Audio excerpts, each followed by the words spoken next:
Hermano, buenas tardes.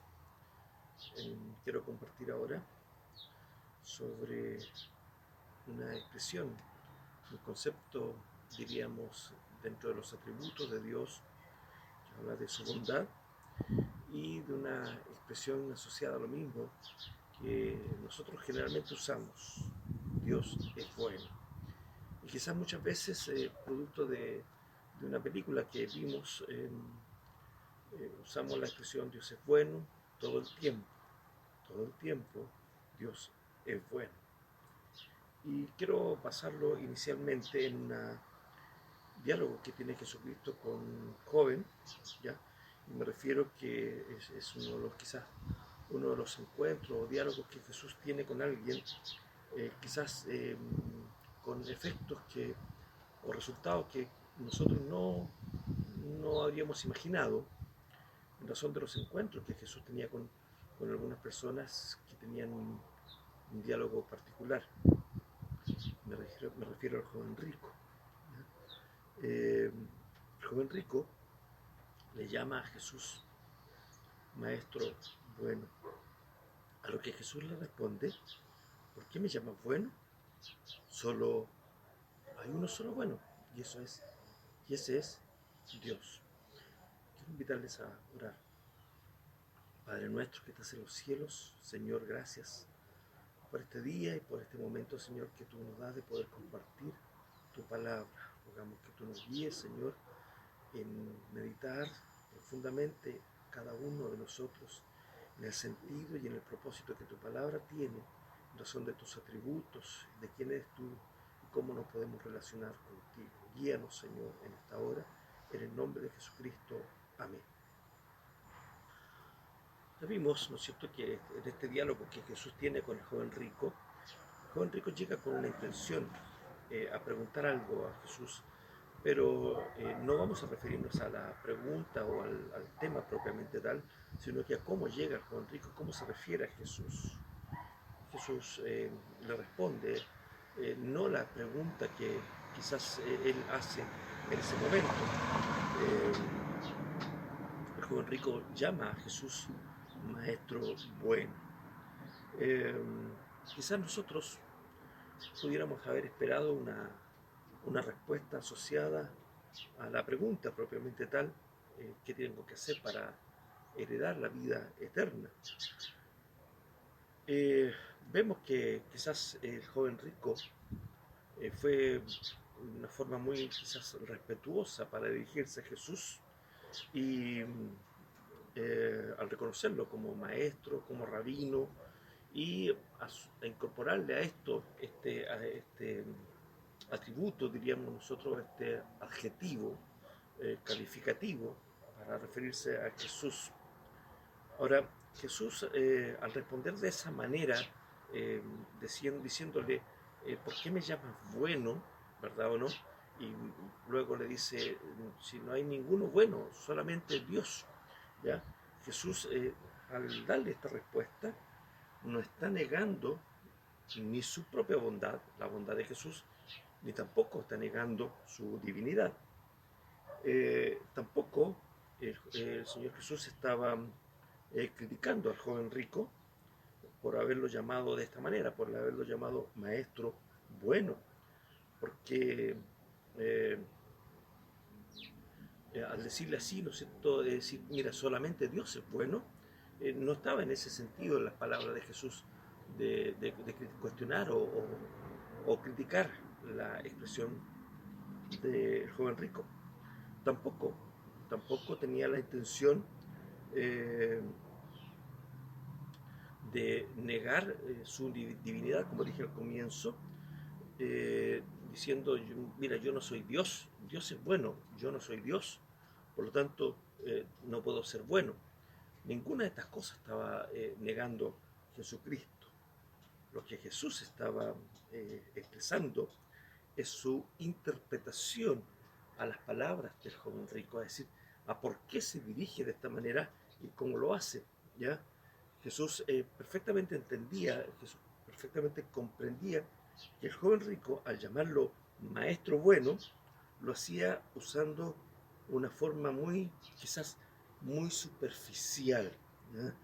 Ahora, la razón era de esta interpretación que Jesús, nosotros hipotéticamente podemos decir que Jesús hace de las palabras del joven rico, es que en realidad si Jesús, eh, Jesús hubiese entendido que el joven rico estaba valorando a Jesús, habría quizás respondido a la pregunta que directamente él le hace. Ahora, la razón de esta interpretación de Jesús es que si hubiera creído el joven rico en lo más profundo de su corazón que Jesús era bueno, lo vemos en el texto o en el contexto del diálogo que se produce a continuación. Si hubiera Jesús creído que en lo más profundo del corazón del joven rico, que Jesús era verdaderamente bueno, en el sentido más profundo, más elevado de la palabra, habría perfectamente obedecido a todas las instrucciones, a las recomendaciones o al mandato, al consejo que le dio Jesucristo a continuación. Ahora, ¿cómo entendemos esto entonces? ¿Cómo entendemos este diálogo? Ese mismo elogio que le hace el jovencito a Jesucristo, él lo hace en referencia también a sí mismo, porque él le dice, mira, todos son mandamientos, yo los he guardado desde mi juventud. Por lo tanto, ante esa característica del corazón del joven rico, Jesús hace prácticamente esta interpretación y responde de esta manera al joven rico. Jesús sabía, Jesús sabía perfectamente de que si el joven rico había de ser salvo, debía perfectamente, ¿no es cierto?, enfrentarse con aquello que es absolutamente necesario ponernos ante el Señor, confrontarnos, porque eso es lo que hace Dios, nos confronta con su palabra, nos confronta con la ley. Por tanto, si Jesús, viendo a este joven rico con esa intencionalidad, lo que hace es que verdaderamente Jesús sabía de que si este joven había de ser salvo, debía enfrentarse con la norma absoluta de Dios.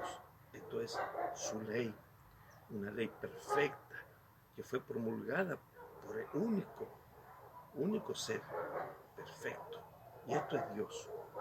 Ahora, ¿cómo nosotros nos referimos a esto de la bondad de Dios? ¿Cómo nosotros la pudiéramos intentar comprender? Hermanos amados, Dios es tan puro, Dios es tan perfecto, que ni siquiera nosotros podemos comprender a cabalidad la justicia completa, absoluta de Dios, la pureza de Dios. El rey David lo expresa en sus cantos, en sus salmos, y dice en el Salmo 145, dice, grande es Jehová y digno de ser de gran manera alabado, su grandeza es inescrutable. David disfrutó de la bondad de Dios y lo expresó muchas veces en sus cantos, en sus salmos. Uno de los salmos dice, gustad y ved que es bueno Jehová, dichoso el hombre que confía en él. Por lo tanto, si nosotros creemos que Dios es bueno, si tú puedes decir que Dios es bueno y repetir esta expresión, Dios es bueno, ¿has gustado de la bondad de Dios? ¿Gustas de la bondad de Dios? ¿Eres feliz? ¿Eres dichoso? ¿Eres bienaventurado? Aquellos, como dice la Biblia, aquellos que confían en Él, ¿confías verdaderamente en Él?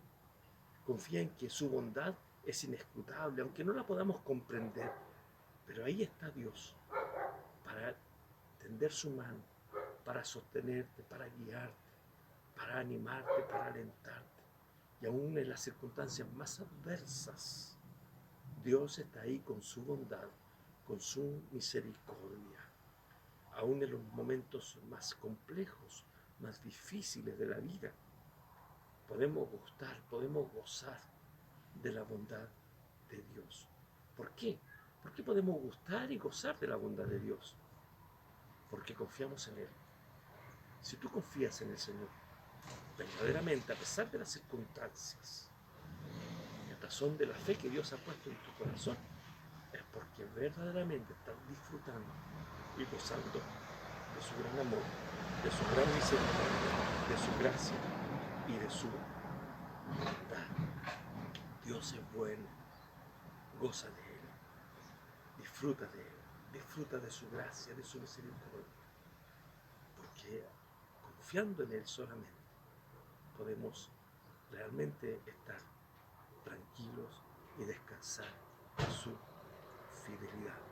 Dios es bueno todo el tiempo, todo el tiempo. Dios es bueno, porque Dios es eterno, porque Dios es inmutable, porque Dios no cambia, porque Dios es fiel a su palabra. Dios te bendiga. Te invito a orar al Señor. Padre amado, en esta tarde gracias, porque podemos reconocer que a pesar de las circunstancias, tú eres bueno, porque tú eres misericordioso, porque tu bondad es para siempre, tu misericordia es para siempre, y la podemos disfrutar, la podemos gozar, Señor, porque en ti podemos descansar, en ti podemos confiar. Ayúdanos, Señor, cada día que, a pesar de las circunstancias o dificultades que pudiéramos vivir, nuestra fe sea una fe sólida, estar confiando permanentemente en ti. Gracias, Señor, por tu fidelidad. Gracias, Señor, por lo que tú pones en nuestro corazón. Y así podemos caminar y vivir día a día, sabiendo que tú estás en control de todas las cosas. Gracias, Señor, en el nombre de Jesús. Amén. Dios le bendiga, mis hermanos, y sigamos confiando en aquel que es Señor, dueño, soberano y que está en control de todas las cosas. Dios les bendiga.